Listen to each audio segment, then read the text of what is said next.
ఊళ్ళో పెళ్లికి కుక్కల హడావిడి అన్నట్లు తమిళనాడులో ఒక పార్టీ, అలాగే చాలా మంది అంటారు ఇప్పటివరకు జనసేన పార్టీ నిర్మాణం జరగలేదు, తెగేదాకా వస్తే ఖచ్చితంగా అప్పటి వరకు నా నిర్ణయం నేను తీసుకుంటానంటూ మనకు గెలిచే అవకాశం ఉన్నా కూడా నేను అనుకోవడం నిజంగానే విజయ్ ఎఫెక్ట్ కనబడిందని నాకు అనిపిస్తుంది.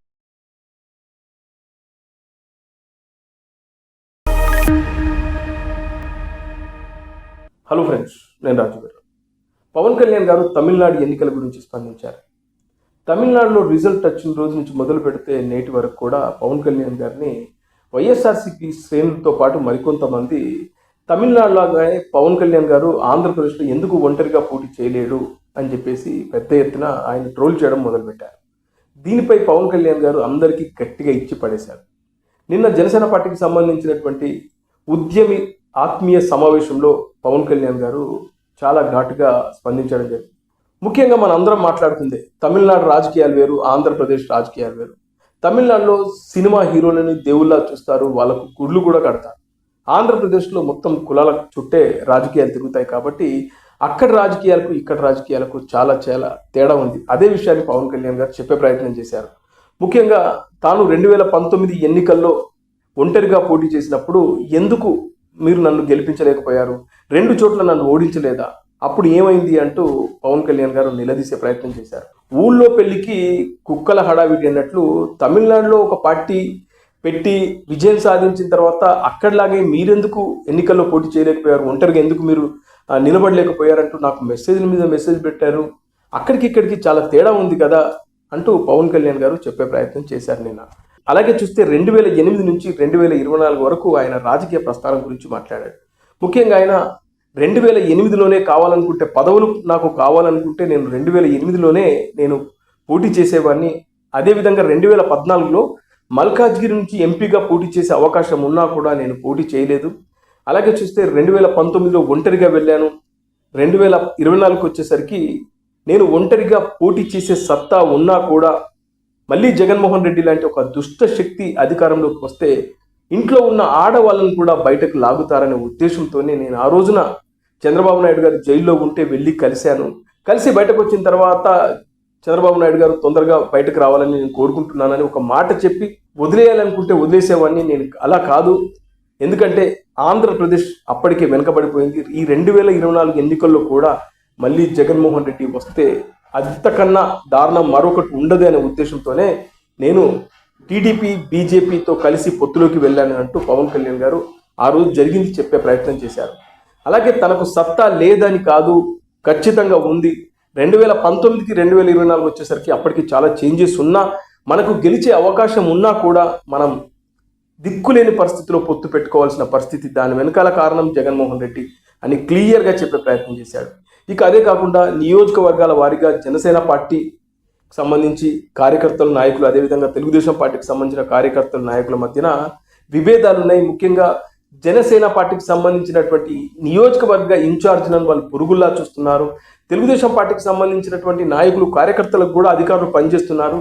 కానీ జనసేన పార్టీకి సంబంధించినటువంటి నాయకులను కార్యకర్తలను పట్టించుకోవట్లేదనే విషయాన్ని కూడా ఆయన ప్రస్తావించాడు.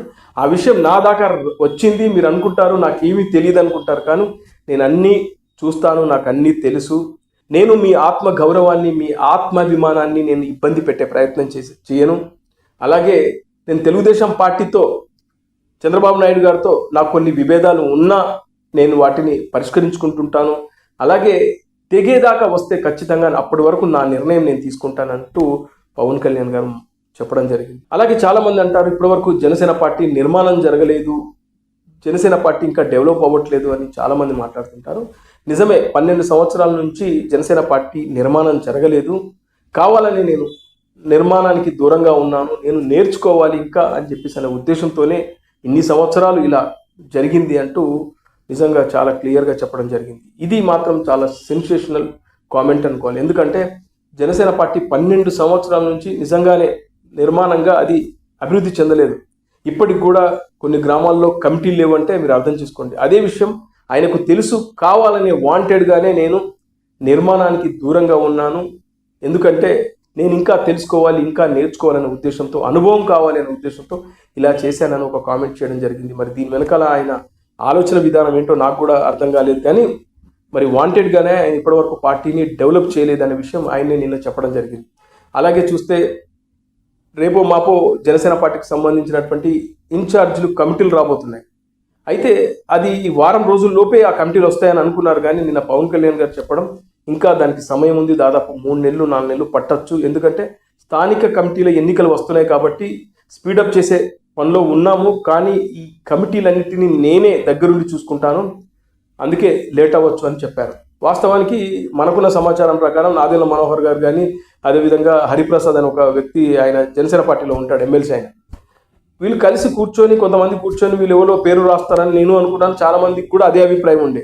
కానీ పవన్ కళ్యాణ్ గారికి ఈ విషయం ఎలా తెలిసింది ఏంటో మరి తెలియదు, కానీ ఈ ఇన్ఛార్జ్ల విషయంలో నేనే దగ్గర నుండి చూసుకుంటానని పవన్ కళ్యాణ్ గారు చెప్పడంతో మిగతా వాళ్ళకి ఎవరైతే ఇప్పుడు నాదెళ్ళకు కానీ అదేవిధంగా హరిప్రసాద్ కానీ నిజంగానే వాళ్ళు కంగు తిన్నంత పని అయిపోయి ఉంటుంది అనుకుంటాను. ఎందుకంటే వాళ్ళేవో పేర్లు రాద్దామనుకున్నారు, కానీ పవన్ కళ్యాణ్ గారు లేదు లేదు నేను ఖచ్చితంగా నేనే అన్ని దగ్గరుండి చూసుకుంటానని చెప్పడంతో ఇదైతే మరీ మనం పవన్ కళ్యాణ్ గారు ఈ విషయంలో మనం హ్యాట్సాప్ చెప్పాలి. ఎందుకంటే పార్టీ అధినేత, ఆయనకు చాలా నియోజకవర్గాలు ఏం జరుగుతుందో తెలుసు. ఈ ఇన్ఛార్జీలు కానీ ఈ కమిటీలు కానీ ఎవరికో కొందరికి అప్పచెప్పేసి మమ అనిపించేస్తే అది పార్టీకి చాలా చాలా నష్టం. కాబట్టి అందుకే బాలినేని శ్రీనివాసరెడ్డి గారు లాంటి వ్యక్తులను 6 జిల్లాలకు ఆయనను ఇన్ఛార్జిగా ఇచ్చారు. 6 జిల్లాలు అంటే ఆ కమిటీలు ఏంటి, ఎవరెవరు ఎలా పర్ఫార్మెన్స్ చేస్తున్నారు, ఎవరైతే బాగుంటుంది ఇన్ఛార్జీలు అనేది ఆయన కొన్ని బాధ్యతలు అప్పచెప్పారు. ఇలా పవన్ కళ్యాణ్ గారు కొంతమందికి బాధ్యతలు అప్పచెప్పారు. వీటన్నీ వచ్చిన తర్వాత ఆయన దగ్గరుండి ఆయన ఈ కమిటీలను కానీ ఇన్ఛార్జీలను కానీ నియమించే అవకాశం ఉంది. ఇది మాత్రం చాలా మంచి విషయం. ఎందుకంటే అధినేతే దగ్గరుండి చేస్తే దాని రిజల్ట్ మరలా ఉంటాయి. వేరే ఎవరికో అప్పచెప్పామనుకో వాళ్ళకు నచ్చిన పూజారులకు, వాళ్ళకు నచ్చిన భక్తులకు ఎవరికో ఇచ్చేసుకుంటూ పోతారు. కాబట్టి ఇది మంచి పద్ధతి కాదనేది పవన్ కళ్యాణ్ గారు అర్థం చేసుకున్నందుకు నిజంగా బెటర్ ఇది. అలాగే పార్టీకి కూడా మంచి రోజులు రాబోతున్నాయేమో అనిపిస్తుంది. ఎందుకంటే నిన్న మాట్లాడిన దాంట్లో ఎక్కడ కూడా పవన్ కళ్యాణ్ గారు చంద్రబాబు నాయుడు గారిని పొగడ్డం కానీ, అంతకుముందు స్పీచ్లో చూస్తే పవన్ కళ్యాణ్ గారు అంటే ఈ కూటమి వచ్చిన తర్వాత చంద్రబాబు నాయుడు గారిని బాగా పొగడడం మనం చూసాం, కానీ నిన్న అది కనబడలేదు. అలాగే వైఎస్ఆర్సీపీని విమర్శించడం కూడా చూసాం, నిన్న అవి కనబడలేదు. పెద్దగా 1-2 చోట్ల విమర్శలు చేశాడు, కానీ పూర్తి స్థాయిలో వైఎస్ జగన్మోహన్ రెడ్డినో ఆయన వైసీపీనో విమర్శించే పని పెట్టుకోకుండా తన పార్టీ నిర్మాణం ఎలా ఉండాలి, ఏం జరగబోతుంది, నాకు తెలియనుకున్నారు, అన్నీ తెలుసు, పక్క రాష్ట్రంలో జరిగితే తనను ట్రోల్ చేయడం, తనను టార్గెట్ చేయడం, ఇవన్నిటి గురించి మాట్లాడుతూ ముఖ్యంగా చంద్రబాబు నాయుడు గారికి నాకు మధ్యన కొన్ని విభేదాలు ఉండొచ్చు కొన్ని విషయాల్లో, కానీ మేము వాటిని అడ్రస్ చేస్తాను, ఆయనతో చెప్తాను, అలా మేము కలుపుకొని వెళ్ళే ప్రయత్నమే చేస్తాను. ఆఖరి వరకు కుదరని పక్షంలో మీ ఆత్మాభిమానం, మీ ఆత్మగౌరవం దెబ్బతింటే అప్పుడు నా ఆలోచన విధానం మరోలా ఉంటుందని పవన్ కళ్యాణ్ గారు నిన్న చాలా క్లారిటీగా, చాలా స్పష్టంగా, నేను అనుకోవడం నిజంగానే విజయ్ ఎఫెక్ట్ కనబడిందని నాకు అనిపిస్తుంది.